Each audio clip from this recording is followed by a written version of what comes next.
we are recording. I'm here with Andrew. Andrew, how you doing? I'm great, Caleb. Glad to be here. Happy to have you. It's been a while. You've Yeah, been it has been. busy, and I've been Uh, busy. g- It's fun. having a son is like, it's a blessing, but oh my god, is it time consuming and exhausting? It's I yeah. bet. Well, today we're going to cover How to Catholic Church, Birth and Civilization by Tom Woods. What's I gotta say, I bought the hardcover book specifically because I wanted that like cover, the book, Yeah. and I got it in the mail, no cover. Really? I was so What? upset. I was so mad. I was like, I ordered this book for the cover, and I got it. I bought it How did that used. happen? How does it not have a cover on it? I bought it used.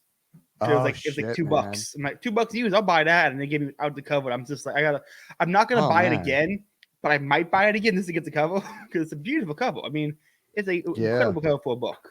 How do you like rip a cover off a book, man? Like who I mean, does that? I do that for everything but the big hardcovers like Plato and Aristotle books. But Oh really? Oh, okay. yeah, only a few books I'll keep them on because some books are just some hardcovers look too similar to apart. But most of the time, I can't stand reading with a hardcover, and so I don't leave it on.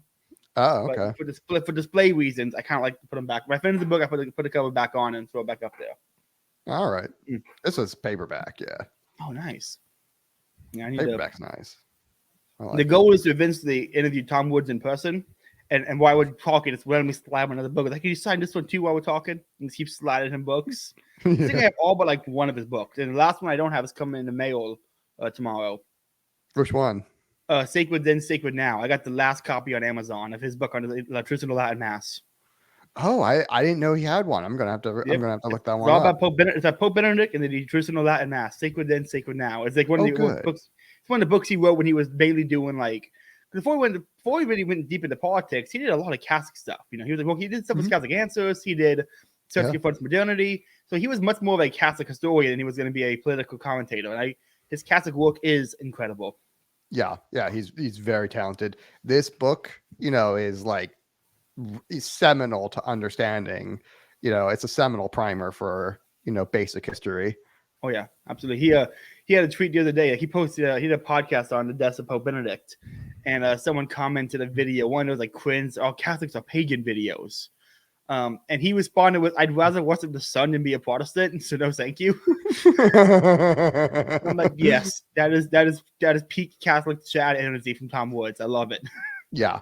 And it's also it's weird because we've always been able to. He makes the note of this, but something I've heard in plenty of other places that like church has always been far more able to convert pagans and animists than we have like Protestants or Muslims. And once they accept kind of a pseudo-Christian type of religion, it's much more difficult to convert them that last bit. Yeah, I guess it was interesting to me is the fact that there's so many pagans coming back nowadays online.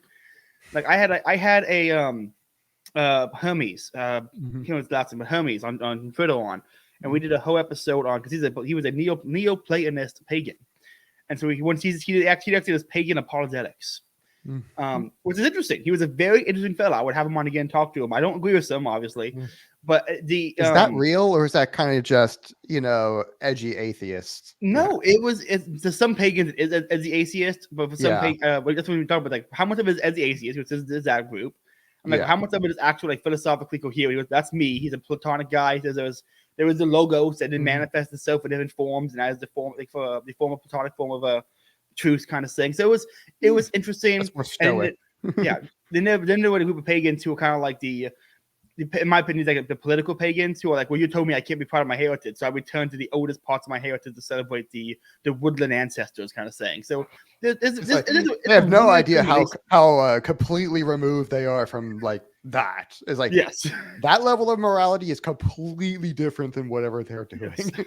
It's like if you were in the 21st century, you are like 100% Christian in your morality. It's basically no exceptions. But it's coming back in a really weird way. Like there's actually in Rome now they have a up and running temple to Jupiter. What's I would honestly be very interested, maybe not attending, but walking through it, kind of like this is a legit like modern day 21st century pagan temple to a Roman god. I'm sure historically speaking, it's interesting. Well, I'm sure it's got to be pathetic compared to what they used to have. Well, it's got to be.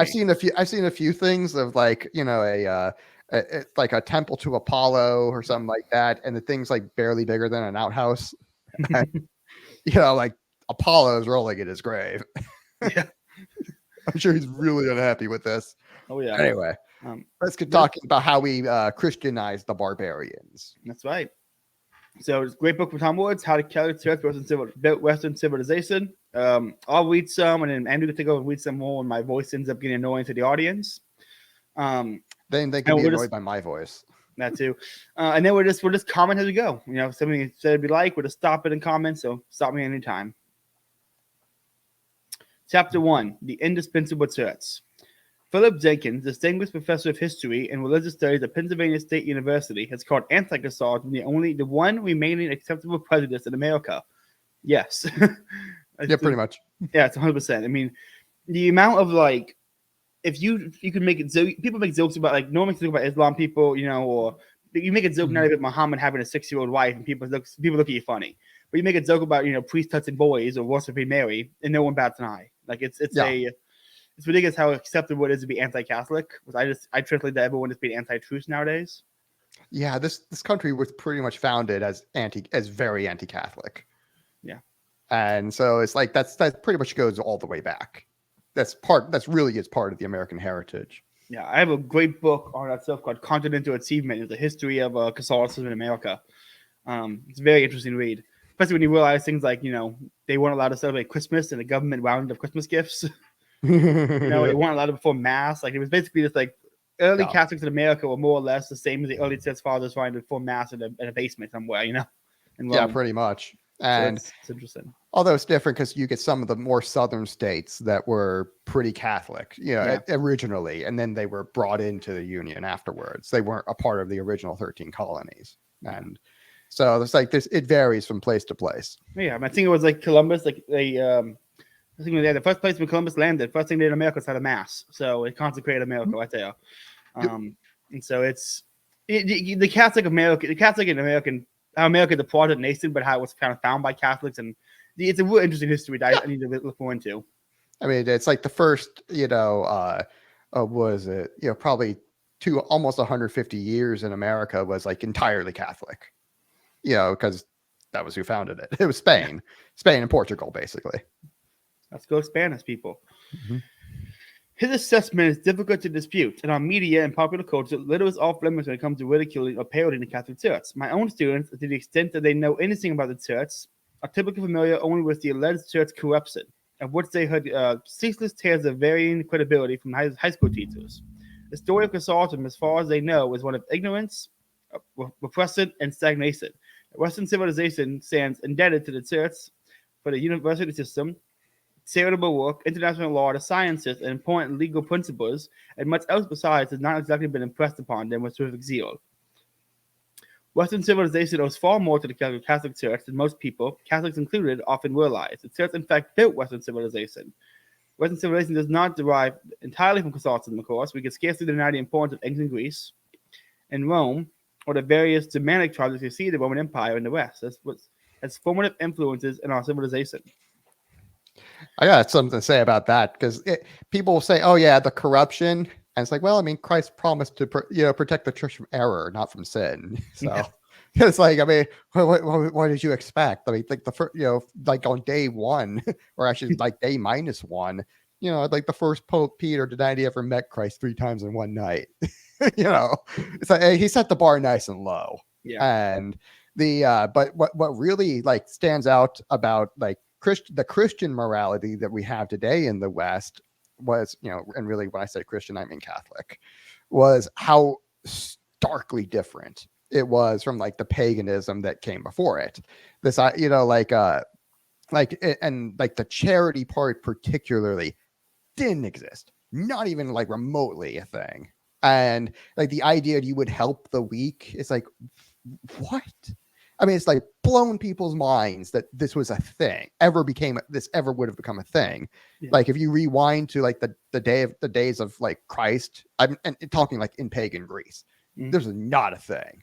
Yeah. In Rome, this was not a thing. It's you read people like Rene Girard, and he was until Christianity came around, human sacrifices were the norm. You know, it wasn't until Christianity came around we kind of like, hey, no, you could sacrifice somebody that's not an actual living person. Yeah, and actually, it was really funny because we had an episode, kind of in like the mid, like the mid 4th century, 5th century, 5th century, somewhere around there, with a Roman emperor called Julian the Apostate, who thought, Rome is really declining because of Christianity. We really need to go back to like the paganism that before it. And, he started sending, letters to all these priests with money to say, it's like, we need to be competitive with Christianity because they've got all this whole network of charity going. And this is a part of our religion too. And the priests were like, what? Like, news to us. It's like the gods hate the poor, they hate the weak. It's like, since when did we ever have like charity be a part of the pagan religion? It just wasn't there. You want a good example of this, how clearly influenced Julian Julian the Apostate was by Christianity, was that he was trying to shoehorn Christianity back into paganism. I mean, it didn't work. Think about everyone now accepts we need to be careful the weak and the meek will inherit the earth. That's such a commonplace accepted saying that at the time was a revolutionary idea no one ever really thought about. Yeah, just because you'll just show how not revolutionary just like Christianity was and how influential it was in the rest of history. I mean, like, it would have been laughed at, the idea that the meek would inherit the earth. I mean, like, it wasn't just like no one had ever thought of it. They absolutely didn't believe that. They believed completely the opposite. And they were thinking like, sounds ridiculous and absurd. And that's why, St. Paul says that this, the cross of Christ is a stumbling block for the it's folly for the Gentiles and stumbling block for the Jews. Because they think this is utter foolishness. How in the world is this actually like true? It's like, it is. And it turns out it really worked. That's right. The church repudiated, thank you. And I could say the word, but moments on the wheel, I could not get it out. The church repudiated none of these traditions, and in fact, absorbed and learned from the best of them. What is striking though, is how in popular culture the substantial and essential Catholic contribution has gone relatively unnoticed. No serious Catholic would contend that churchmen were right in every decision they made. While Catholics believe that the church will maintain the faith and its integrity until the end of time, that spiritual guarantee in no way implies that every action of the popes and the episcopate is beyond the proposed. To the contrary, Catholics distinguish between the holiness of the church and institution guided by the Holy Spirit and the inevitable sinful nature of man, including the men who serve the church. Precisely. Still, you want to say something? No. Okay. Still, recent scholarship has definitively revised in the church's favor some historical episodes traditionally cited as evidence of the church's wickedness. For example, we now know the Inquisition was not nearly as harsh as previously portrayed, and the number of people brought before it were far smaller, by orders of magnitude, than the exaggerated counts that were once accepted. This is not merely special pleading on the author's part, but a clearly stated conclusion of the best and most recent scholarship. Yeah, for like the just for like the Catholic Inquisition, never mind the state Inquisitions, but like the Catholic Inquisition, initially they were saying it was like hundreds of thousands. Turns out it was like 2,000. Yeah, it's like it was like basically nobody, and I mean, it's still really effective. We still got rid of the Albigensians, which they were not good. They were not good people. No, I love how like the Inquisition and Crusades are brought up a lot, but you can't even name the amount of wars Protestants waged against Catholic churches. It's like, by the way, the Crusades only happened after like 300 years of Islamic conquest. Yeah, it was a tepid response at best. Yeah, and it's like, I mean, Byzantium was like begging us for help. This is like one of the counterpoints. When they say, "Oh, the schism happened in 1054," well, really, are you sure about that? Because like, if just a few years later, the Byzantine emperor is like begging Pope Urban to get some of the kings to come over and defend them from the onslaught of Islam. And so it's like, well, we're not quite in schism yet. Yeah. So yeah, that clearly wasn't true. And anyway, but it's just like, it was clearly a defensive war when you actually look at it, or defensive series of wars. And the fourth one didn't go so great, but that was also still the Byzantines' fault. Anyway. Byzantines. The point is that in our present cultural milieu, it is easy to forget or not to learn in the first place just how much our civilization owes to the Catholic Church. To be sure, most people recognize the influence of the Church in music, art, and architecture. The purpose of this book, however, is to demonstrate that the Church's influence on Western civilization was well beyond these areas. With the exception of scholars of medieval Europe, most people believe that thousands of years prior to the Renaissance was time of ignorance and intellectual aggression. And what's vigorous debate and lively intellectual exchange did not occur, and that strict conformity was ruthlessly imposed on whatever scholarly community might be said to have existed. Yeah, that's just an easy thing to disprove when you look at like the. Yeah. I mean, Aquinas had the debate. So many people on the defense of like one, it was thought of being okay to use over Plato and Augustine. And the idea there's so many scholars who adopted the Islamic view of the two truths thing. So it's like, well, it can be rational, reasonable truths that can be true, and it can be religious faith things that are true, and it could contradict because there are two truths, which is an insane thing to say that a lot of people adopted from the Islamic philosophers. And so, I mean, the idea that was like you can say orthodox, you know, you can say their name, but yeah, that two truths thing is really pernicious. It really is. It's such are there two sources of being? No. Yeah, no. It's such a nonsensical. Exactly. We were covering Eric von Kluden yesterday, and he described Thomism as a simple philosophy of horse sense that begins with the senses. And it's like the most basic thing in that is like, one, your senses are most likely what's true, and law of non-contradiction. That's the most basic axioms of like reality. Yeah, pretty much. And it's like Thomism is a philosophy of reality, and Thomism, at least realism. During this time, was the philosophy of the church, you could say. I mean, it's 100% realism. You know that this thing is what it is, and it's not like you don't have to say, oh, there's just different principles out there. We can't some of it's just transcended. We can't rationalize anything. And but by the way, you also find that in Kantianism that a lot of this that you can't always trust the senses. You can always trust your reason though, and that comes from transcendent logic, and no telling where transcendent logic comes from. Yeah. So. My students can hardly be blamed for believing this. After all, it is only what they were taught in school and American popular culture. I want to test that real quick. Until I would start looking into Catholicism myself, I was fully convinced, and many of my Protestant friends were, so I talked to them, that all the early church was Protestant, and that the Catholic church just came out of nowhere. And then like, well, where did the Bible come from? And they say things like, well, the early church people figured it out. I'm like, but wasn't it? How did that come about? It's like, well, they just wrote things down, and kind of the Spirit led people to compile things. I'm like, you're leaving out a lot of details here, buddy. Not exactly how that happened. It's like we actually know when the Bible's happening over this thing. We have great Saint Nicholas punching heretics. Yeah, and it's actually kind of funny because like the first guy to come up with the idea of the Bible is the canon of Scripture. That is canonized Scripture. The first guy to come up with the idea that we should even have a canon was like 200 years after Christ, and it was a heretic named Marcion, who thought that the God of the Old Testament was evil and that Christ came to repudiate that guy. He was the first guy that said we should probably have a canon. And anyway, but like that guy was it's like he was the first guy. It didn't happen for 200 years. Everybody else, it was like for the first 400 years, it was basically the entire thing is the authority of the bishops, which came from the apostles. And the idea that you needed a scripture at all was not there at all. Yeah. I mean, Jesus started church, he didn't start a book club. Yeah. It's like, and like St. Paul says, if an angel from heaven comes down and tells you differently than what I told you, let him be anathema.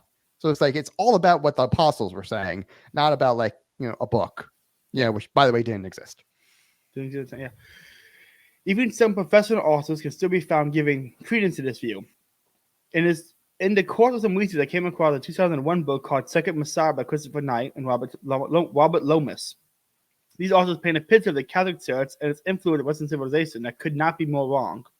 They get away with it thanks to the strong prejudices against the Middle Ages, as well as the overall lack of knowledge of the period that exists among the public. For example, we read the establishment of the Romanized Christian era marked the beginning of the Dark Ages, a period of Western history when the lights went out of all learning and superstition replaced knowledge. It's such a let's read Augustine. I mean, Aquinas or Bonaventure or literally anyone writing at that time. And it's like anytime I hear the term Dark Ages, I just like immediately assume this person's ignorant. This person is historically illiterate. It's a peak. It is a peak midwit term. Yeah, I mean, it came out of the Enlightenment, so it was like it didn't exist until then. And and even then it was like atheists who were doing it, and shocker, atheists are usually like historically illiterate. Yes. And they really know nothing, and it shows. If anyone wants to see a good example of atheists being either historically illiterate or having no good historical methodology, watch Trent Horn debate Matt Dillahunty, where he gets Matt to admit, you're right, we can't know if George Washington ever really existed. It's Did he really say that? Yes, he puts forward this it's a debate on the resurrection of Jesus, and his argument is that if you're going to deny the resurrection of Jesus by historical accounts, then you also have to deny all the other things. So your methodology, it can't be you picking and choosing then. Yeah, that's about right. I mean, yeah, I don't think you can accept resurrection without faith. I think you need faith to fully accept it. But I think the based on based on the average person's like methodology of history, it's odd to deny the resurrection, but accept the existence of Caesar crossing the Rubicon or something. Oh, I mean, there's way more evidence for Jesus than there is for Alexander the Great. Yeah. It's like we have like with Alexander, we have a few coins and like very incomplete accounts from one dude. Yeah, it's like that's it. And by the way, these are the earliest copies we have are like hundreds of years after him. So it's like there's really scarce evidence for Alexander the Great, but we think we know he existed. Yeah. And it's like, but like, I mean, I accept that he existed, but whereas like with Jesus, it's like the world's biggest religion, like hundreds and thousands of documents about every which way. And anyway, and you have people who lived with him, who wrote about him within their lifetimes, within like 30 years instead of like 200. And it's really, you can't say, oh yeah, I accept, Alexander, but I don't accept, Jesus. Yeah. It's like, by the way, the historian who gave us Alexander, claimed that he was like half God. Yeah, he was a son of Zeus. He was Nephilim, basically. And I mean, hey, the Nephilim were famous warlords, so it kind of makes sense. It fits the bill. And so it's like, you can't say, oh yeah, I accept Alexander, but not that part about him being the son of Jupiter. Or not Jupiter, Zeus, because he was Greek, Macedonian. It lasted until the power of the Roman Church was undermined by the Reformation. Again, everything that was good and proper was despised, and all branches of human achievement were ignored in the name of Jesus Christ. Now, I realize that this is precisely what many readers were themselves taught in school, and there's scarcely a single historian to be found today who would view these comments as anything but amused contempt. The statements made in Second Messiah fly in the face of a century of scholarship, and Knight and Lomas are not trained historians. Who are not trained historians seem blissfully unaware that they are repeating tired old canards. That is not a single professional historian any longer. That not a single professional historian any longer believes. It must be frustrating to be a historian of medieval Europe. No matter how hard you work and how much evidence you produce, to the contrary, just about everyone still believes the entire period is intellectually and culturally barren. Like I said, I want to bring up again. Tom Woods is fantastic when he is like going debunking somebody. Like if you ever these like articles on his website, you can read where he's like point by point goes after people. It's very fun because he's very witty and he's very clever about it. So he's very fun. It's like much as I have my problem with Murray Rothbard, when Rothbard was going after somebody, it was also great. Yeah. And so Woods, like Rothbard, is just really fun at the attack. Woods is excellent. Yes, he is. He needs to honestly, once I enjoy his political stuff and commentary, he needs to kind of do some more Catholic stuff. His Catholic stuff is so much better. We need to eventually cover the church confronts modernity from him. It's like not only like just not to go on a huge tangent about libertarianism, but he spends so much time saying, well, why doesn't it actually work the libertarian way? Whereas like if you just switch over to a Catholic point of view, it's like this works exactly the Catholic way. It's like it's so clear that everything works the Catholic way, and it's like it takes very little debunking, of anything to actually make this argument. And it's more like, why are we not doing this? This is so obvious. Anyway, go ahead. What was that? And like the church bequeathed to the West nothing but repression. Not mentioned by Knight and Lomas is that in the Dark Age, Europe was Europe that the university system, a gift of the Western civilization to the world, was developed by the Catholic Church. Historians have marveled at the extent to which intellectual debate in those universities was free and unfettered.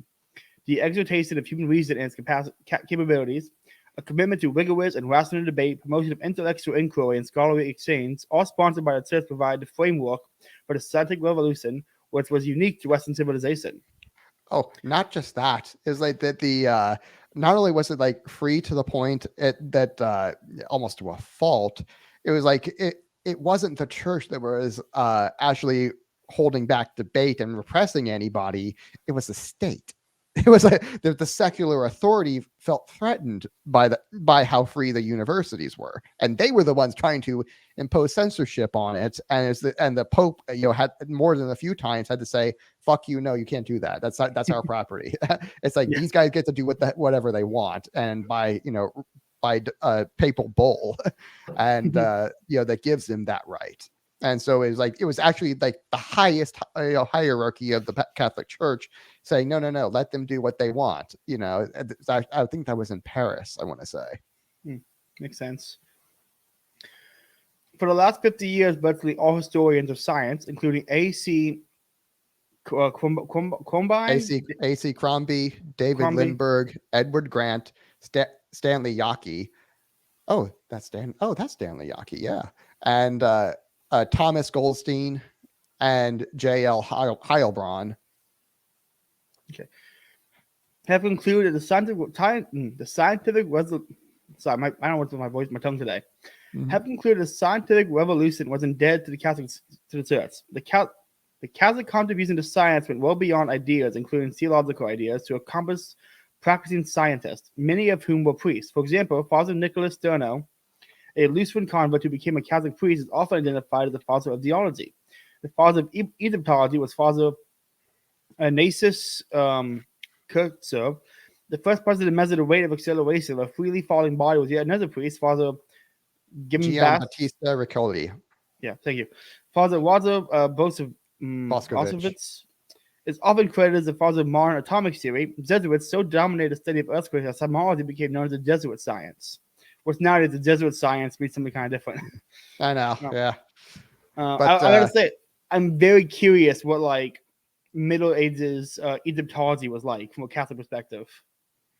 Yeah, I've never gotten into that one, but I know that like basically if you go through like every single scientific discipline, they're pretty much all of them are dominated by like the early years are all Catholic priests and monks, every last one of them. And to say that like we were the ones who invented the scientific method, like that was our thing. And of course no one thought it was contrary to faith or whatever. You didn't even get that idea until the 18th century with Immanuel Kant.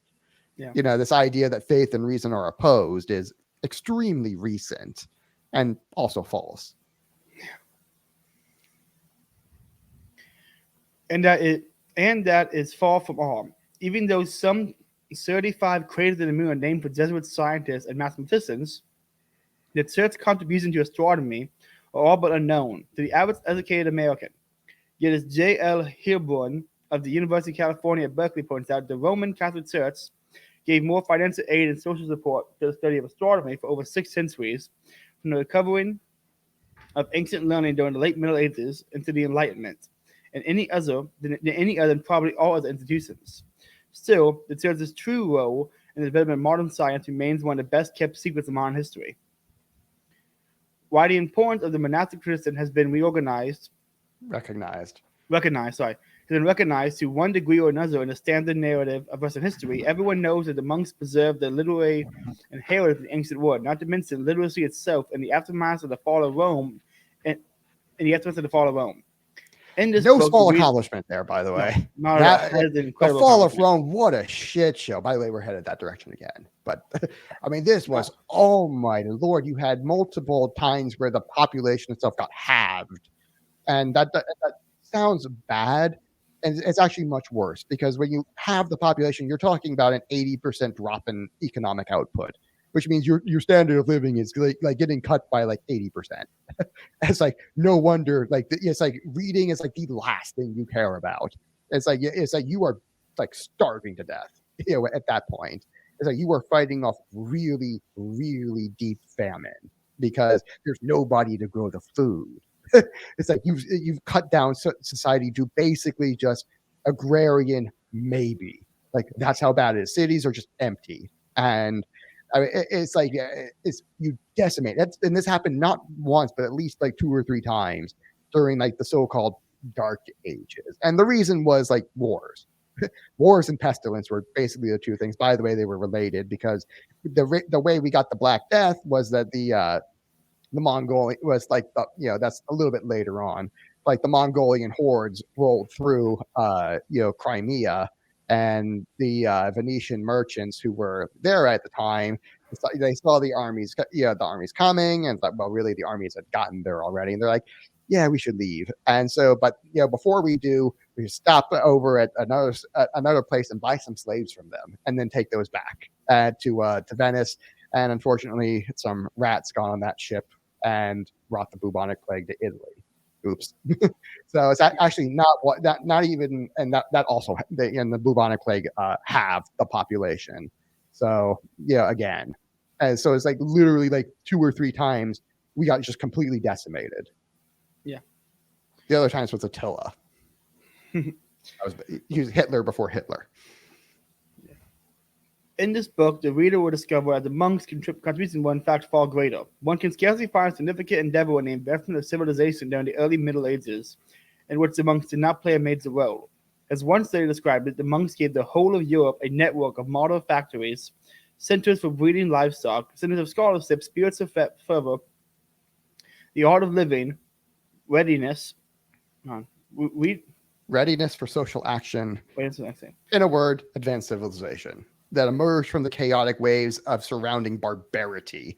Without any doubt, Saint Benedict, the most important architect of Western monasticism, was the father of Europe. Yeah. It's like wonderful statement right there. Benedict is the father of Europe. Like this the whole system we have right there, the whole reason we were able to beat the real Dark Ages, which was caused by barbarian invasions and pestilence. The whole reason we were able to beat that was the monks. It's like no monks, no civilization. We lost everything. And so and there was a really tall order to save, because again, you're talking an 80% drop in output. People are just starving to death left and right because there's no food. And so for the monks to really, really try to keep advanced civilization and alive just inside their own halls when they were starving to death, that's a real accomplishment, because they did this while starving. It's like, and they kept up for hundreds of years. Like that is a huge accomplishment. Oh yeah, without doubt. Saint Benedict was excuse me, he's incredible. I was reading the I can't remember what it's called exactly. He had a book. So I didn't drink a pre-workout before this. My brain is flaking on me. The Benedictine monks are incredible. Not only from like the spiritual perspective at all, like the prayer and the monastic lifestyle, to how they the fervor for religious education, that kind of stuff is incredible. Just the way they function and create and hopefully, like you said, preserve civilization. There's so many ways to read the Saint Benedict, from like historical figure who were like mastermind, this organizational style that preserved the West, to great spiritual leader and father. There's so many great ways to read Saint Benedict. Yeah, I mean, it's like if there's no Benedict, Saint Benedict was like God's gift to Western civilization. Without him, we are screwed, because he's the guy that really organized monasticism into being a communal thing instead of like a hermit thing. It used to, like before Benedict, it used to be that they would like go off and live in like the middle of nowhere by themselves, and that was how monasticism was done. And I mean, that tradition kind of survived into the Middle Ages, but because you did have one pope that was There's a funny story of how that happened, but we'll get to that later in the book of how that actually happened, where there was like a hermit who was made pope because the cardinals were so corrupt and they couldn't agree on who should be in charge. So, and there was like one monk anyway, that's this poor dude got to pick to be pope, and he hated the job. He was the guy who resigned. The one guy, the other pope besides Benedict who resigned was this one monk. Anyway. The bit, you want to take over? My voice, my tongue is not going to cooperate with this. You want me to start reading? Yeah, go ahead. All right. The Benedictines, his children, were the fathers of European civilization. 100% true. Mm-hmm. The development of the idea of international law, while at times tenuously associated with the ancient Stoics, that's because they had the logos, the idea that logic is part of the entire universe, which was by the way, nobody agreed with that at that time anyway. It's like that the idea that that reality is rational and logical, 100% Christian. And it's like you get a little bit of it from the Stoics, but people disagreed with that. They're like, no, that's not true. There's no way that reality is rational. Come on, that's absurd. That was the mindset back then. Anyway, but you do get some international law from the Stoics from their belief in the logos. Anyway. While at times tenuously associated with the ancient Stoics, is often attributed to thinkers and rights theorists of the 17th and 18th centuries. In fact, however, the idea was first found in 16th century Spanish universities, and it was Francisco de Vitoria, a Catholic priest and professor who earned the title Father of International Law, faced with the Spanish mistreatment of the natives in the New World. Vittoria and other Catholic philosophers and theologians began to speculate about human rights and let's scroll down a little bit. And the proper relations that ought to exist between nations. These Catholic thinkers originated the idea of international law as we understand it today. And really what that guy was talking about was not so much international law, but he was the idea that human rights are human rights. It's like it doesn't, morality and ethics, these things don't change just because you go to a different country or because some other people voted on it. It's like you can, vote that the world is flat. Doesn't make it true. Yeah. And his idea was that, hey, all these Spanish guys, because, they killed like 10 million natives when they got there originally. Oops. And it's like that. And so and this priest, he comes to the New World to Christianize all these poor Native Americans, and seeing them all be badly mistreated by the so-called Catholics is really hampering the mission. And he points out, what the hell are you guys doing? You guys can't treat them this way. It's like you've completely violated all of their rights. And the idea that basically the way the Spanish monarch had made the law at the time was that as long as you baptize the natives first, never mind that they agreed to be baptized, but as long as you baptize them first, if you need to use them as slaves in your silver mine, that's fine. And by the way, silver mine makes it sound nice. Understand that the silver in nature is normally co-located with lead. So in other words, you're sending these natives down to a dark shaft with little more than like a candle strapped to their face for light.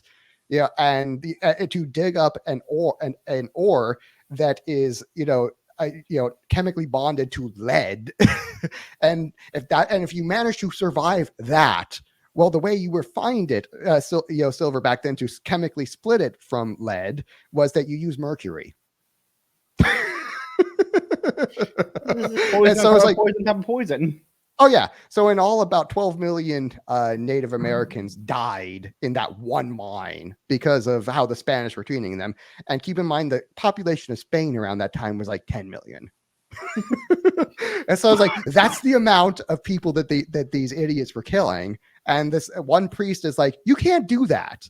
And he's like, the one dude, but he won, by the way. He managed to overcome the silver industrial complex, which was quite an accomplishment, by arguing, hey, these people have rights, even if they're a bunch of pagan Indians who don't know anything, they still have rights. You can't do this to them. Yeah. So, all right. Western law itself was largely a gift of the church. Canon law was the first modern legal system in Europe, proving that a sophisticated, coherent body of law could be assembled from the hodgepodge of frequently contradictory statutes, traditions, local customs, and like with which both the church and state were faced in the Middle Ages.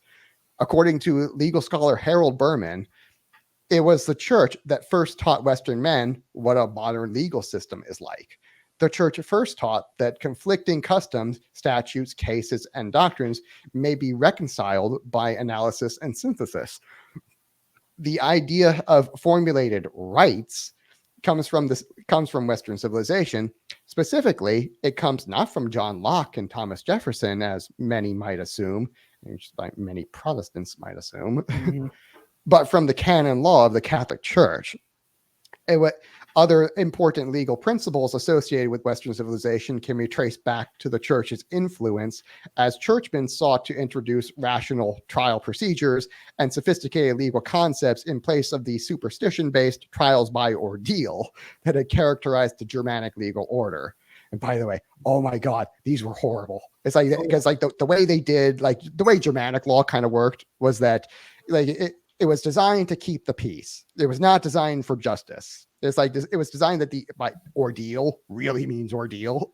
So it's like you would have to like maybe stick your hand in like a boiling cauldron of water, pick a stone out of it, and then based on how well your burns healed, your second degree burns healed, you were pronounced like either guilty or innocent. Yeah. And and so basically it was designed that and by the way, that's for the plaintiff. The guy bringing the charges is the is the guy who has to do that. So in other words, it's disincentivizing conflict. It just works by it is not about like justice at all. That was kind of a foreign concept to them. It's like because like keep in mind at the time, it's like these guys that the barbarians we're talking about. It's like their idea of like respectable occupation was warrior. In other words, murderer. It's like these are the guys that we're trying to civilize into like lawyers and teachers and professors. It's like these are we had our work cut out for us. So it's like they're coming, like the idea that you would make a system of law that was about justice instead of like order was just like not even a thought back then. It's like we just take that for granted today, and it was just not a thing at all. No one even thought about that until the Catholic Church really came along and said we should do it this way. Yeah. This is the way you're doing it really sucks.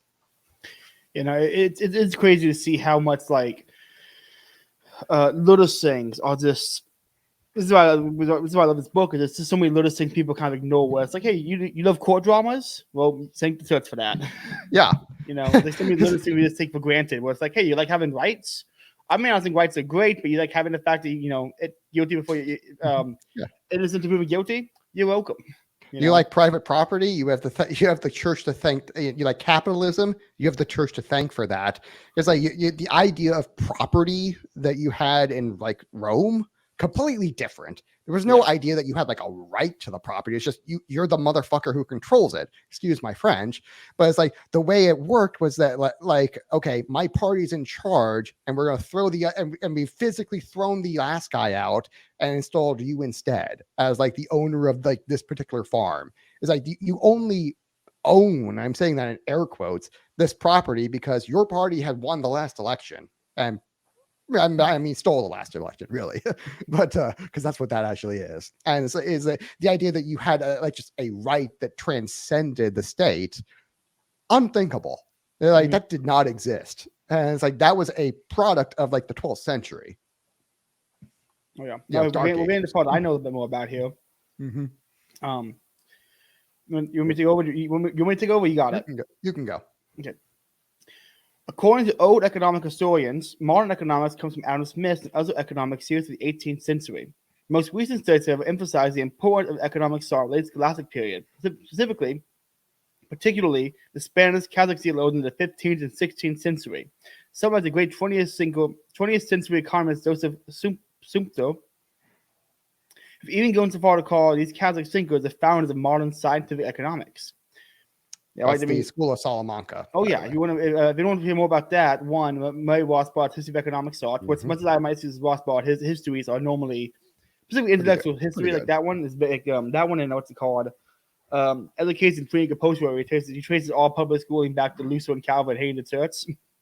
Yep. Both of these are very fantastic history books. And Lou Rockwell has a great lecture he gave on the late Spanish class in the School of Salamanca and history of Austrian economics. Actually, that's my favorite Walter Block moment, because the microphone Lou's talking into is turned this way a little bit. And in the middle of the speech, Walter Block walks up there like an autistic child and grabs the mic and moves it to the center and walks back down. And Lou's like, "Thank you, Walter." And he just continues talking. It's like the most dad and autistic child interaction you're ever going to see between two grown men. It's hilarious. Alrighty. Most people know about the tailored work of the Catholic Church, but what they don't often know, what they often don't know is just how unique the Church's commitment to such work was. The ancient word affords some examples of liberality towards the poor, but it is a liberality that seeks fame and recognition for the giver, and which tends to be indiscriminate rather than specifically focus on those in need. The poor were all too often treated with contempt, and the very idea of helping the destitute without any sort to reciprocity or personal gain was something foreign. Even W.E.H. Leakey, a 19th century historian highly critical of the church, admitted the church's commitment to the poor, both in spirit and in sheer scope, constituted something new in Western world, and representing a dramatic improvement over the standards of classical iniquity. I'm blanking on her name, but there was one nun from like the mid 4th century who was really, really famous for this, because it was just like at the time the custom was that if you had a baby girl, man, I'm sorry to hear that really sucks. You should just throw her away in the garbage bin, which is like what happened. Like it's like if you were a woman, like you had a really high chance of dying after being born because you were just straight up abandoned because you weren't a boy. And like that was very normal in like 4th century Rome, and particularly 5th century Rome as well. And what this nun would do is she would go dumpster diving for babies, and baby girls, and she was the sister of Saint Gregory the Great, and his brother Saint Basil, I think.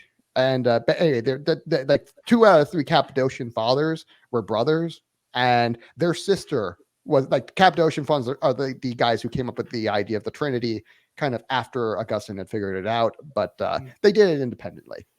Anyway, but their sister was the one that was known for like dumpster diving for baby girls, and was like the first like really true order of nuns that came up out of that, because she was it was the idea that all men were or even women, that they had rights, that they should be taken care of, that they're not just worthless beings you can throw away. Yeah. That really like started with her, and that was like 4th century. 4th or 5th century sometime. The right of the individual mixed with the obligation to help those in need is something that you cannot overstate how foreign that was to people in the times, and how crucial that was in the building of the Western civilization as we know it. I mean, just think of the mindset that says, "Oh, you had a baby girl, man, tough luck. Maybe throw her away, try again next time." And that's completely normal. Like that's not like, "Oh my God, you're a horrible person," or even like, "Oh, that's sad that the baby girl died like that." It's just like, it's trash. It's like you're throwing out the refuse. It's like you're throwing. It's like that kind of mindset. Think of everything else that goes with that. It's like that is so effed up. that like it's a completely different kind of mindset. That was normal back then. It was, and as normal as abortion is today. Related. Related, yeah, absolutely. I mean, like when I found out my wife was pregnant. I mean, she's from Han, China. I mean, the first thing I asked her was, "Oh, that's wonderful news, baby. Are you going to have a boy or an abortion?" It's a very Chinese joke. I'm kidding. I just love to tease her. It's a very Chinese joke. I appreciate it. Yeah. But China people have had too good for too long. Mm-hmm. All right. Anyway, in all these areas, let me go ahead and read. Yeah, in all these areas of the church made an indelible imprint on the very heart of European civilization, and was a profoundly significant force for good. A recent 1-volume history of the Catholic Church was called Triumph, an entirely appropriate title for a history of an institution boasting so many heroic men and women and so many historic accomplishments. Yet, relatively little of this information is found in Western civilization textbooks, as the average student reads in high school and college. That, in large measure, is why this book was written. In many ways, more than people now realize, the Catholic Church has shaped the kind of civilization we inhabit, and the kind of people that we are. By the way, Nietzsche said the same exact thing. That anyway, we won't go into that. Though the typical college textbook will not say so, the Catholic Church was an indispensable builder of Western civilization. Not only did the Church work to overturn the morally repugnant aspects of the ancient world, like infanticide and gladiatorial combat, but after Rome's fall, it was the Church that restored restored and advanced civilization. It began by tutoring the barbarians, and it is to the barbarians that we now turn. And oh that would be boy, is that an understatement of it, like morally repugnant. It's like we don't have words for how bad it was back then. It was just like a completely different mindset, that these people had about what right and wrong consist of. Like if you go back to like ancient Sparta, like the idea that humans had individual worth was like, what? Oh yeah. I mean, they would have exclaimed at you that you were a nut for believing such a thing. And it wasn't. And by the way, when we got to like the barbarians coming through, it's like, oh boy, is barbarian a generous term? It's like these people were so utterly backwards, completely illiterate. They were not a written culture at all. It's like it's like that we managed to like tame these people and turn them into like the civilized kings and queens of old that we wish we still had. I mean, that was a miracle. It's like human sacrifice was the norm. Child sacrifice is also very normal. And I mean, granted, we still have that today with, paganism and Protestantism, which, are actually, which I guess we can just call it secularism. They still believe in human sacrifice. They just call it abortion. But the idea that, you couldn't do that to people was just like not there. It's like, it's just a different mindset, fundamentally different.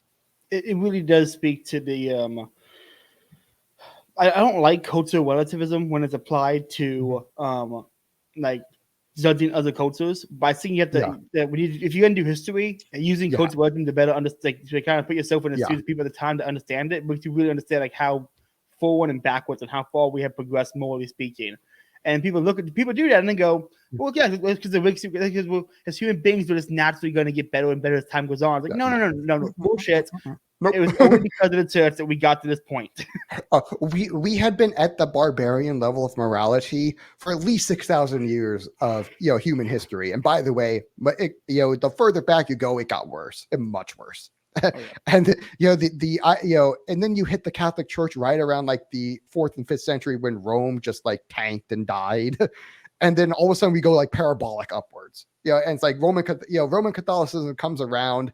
And really when we get it was really like the 2nd and 3rd centuries where we really started to make a name for ourselves in charity, because you had one plague after another that started decimating the population of Rome. And it was basically when people would get sick, their families would throw them out and leave them for dead, and that was completely normal. It was like, yeah, of course, my family member just got the plague, so we're going to throw him out on the streets. Best of luck to you, buddy. Sorry, tough luck. And it was the Christians that were like, oh my God, a poor sick person, I should take care of him. Like God wants me to. It's like, this was where the conflicts came from. And then of course, it's like, God, these goddamn Christians, they're causing all these problems. They're saving all these sick people. And, it's like, we need to really step up the persecution, because they're now all the sick people who got taken care of instead of like left for dead. It's like these people will end up like, this Christianity idea sounds pretty good. And they started converting people that way because those people survived and the other people didn't. Yeah. And so and so all of a sudden you had Christianity really start to take over the institutions, because who survived the plague? the Christians, because they took care of other people and didn't leave them for dead. It was shocking that would work. Anyway, but it was just, it was so different back then. And it's like, until, another good book that's like a good companion to read to this is Dominion by Tom Holland. I was talking about it to Caleb before the show, but I was like, to see how fundamentally different society was back then. It's just, it blows your mind to think that, oh yeah, people were always just getting better, but like, no, they were not getting better. It was as bad as it had ever been. Yeah. Well, that's the first episode of How to Calculate the Orthodox by Tom Woods. So this won't be a super long series. The book's not that big. I don't know if we're gonna do a chapter each episode. Might split up based on how long the chapters are. There will be a revolving door of guests for different chapters. Different here. The goal is anyone who listens to this. The goal is to get Tom Woods for the last chapter. That's gonna be really fun to have especially if I can get him to read it. Oh yeah, that would be really fun to have him read it, have him comment on his own writing. I think that'd be a very fun thing to do. I hope you can get him, man. That would be amazing. I'm gonna try for it because I think it'd be a really fun way to cap it all off and stuff. So I think so. Anyway, Andrew, what do you plug? Where can people find you at? You can find me at @PopularLiberty_ on Twitter, and that's about the only place for right now. The podcast is on hiatus a little bit.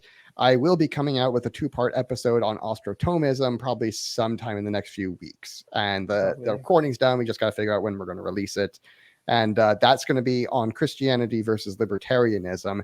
And my thesis on, really, it's not mine, but, why these two are not strictly compatible. And, you do have some compatibilities, but ultimately this is a different religion. It has its own religious assumptions built into it. And there's no such thing as thin libertarianism. That's just false. Yeah. Rothbard got that wrong. I'm sorry. He's just wrong. There's no such thing. There's no such thing as a political ideology that doesn't have religious underpinnings, some kind of religious underpinnings, even like materialism. I think it was Cardinal Henry Manning who said, at root, all human conflict is ultimately theological. Yep. And I think that's 100% correct. And you really, the more you interact with the materialism of libertarianism, you kind of realize, okay, there's something missing. The more you see how these these philosophical underpinnings of libertarianism, that is like materialism, nominalism, subjectivism, and naturalism. The more you see how these four really do take part in the entire philosophy.